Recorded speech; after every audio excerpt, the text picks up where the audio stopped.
అది కాదే రిమోటాడా, నీకు హిందీ తెలుసు అన్నావు కదరా. తెలుసు మామా. మరి ఈ భూతమా తెలియదా నీకు? తెలియదు మట్టి మామా. ఎందుకురా? మాది కొద్దిగా డీసెంట్ ఫ్యామిలీ మామా. అవునులే, ఎంత డీసెంట్ ఫ్యామిలీ తెలుస్తుంది. మాటల్లో నచ్చిందిరా నీ మహాలక్ష్మి ఇంట్లో చేతబడి చేసుకుంటూ. చేతబడా? అవునరా, చేతబడి చేస్తా నీకు తెలీదా? అరే నేను ఒక విలేజ్ కి వెళ్ళాను రా, ఒక అమ్మాయిని చూసాను. ఆ విలేజ్ లో సడన్ గా చచ్చిపోతున్నారు అందరూ. అమ్మాయి కోసం నేనేమించి బట్టలు చింపుకుని అయితే వెళ్ళాను. ఒక రోజు అమ్మాయి కూడా చచ్చిపోయింది. నేను సడన్ గా వెళ్ళి కాపాడాను. ఒక రోజు పడిపోతుంటే వాళ్ళ తమ్ముడు ఏమించి మొత్తం చేతబడంతా చేశాడు. లాస్ట్ కి ఆ అమ్మాయి వెళ్ళను.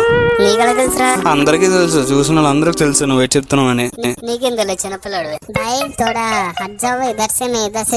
ఇప్పుడు ఏమందరు అది? ఇప్పటిలాగా నేను మింగమంది మామ. సారీ పక్క తప్పుకోమంది మామ. అరే నువ్వు కూడా జోకులు వేస్తున్నావురా నా మీద. రోజు రోజుకి రాధిక హింస పెరిగిపోతుందిరా. అవునవును నిజమే, నీ హింస కూడా పెరిగిపోతుంది. ఎంత మాట అన్నాడు సార్ వీడు.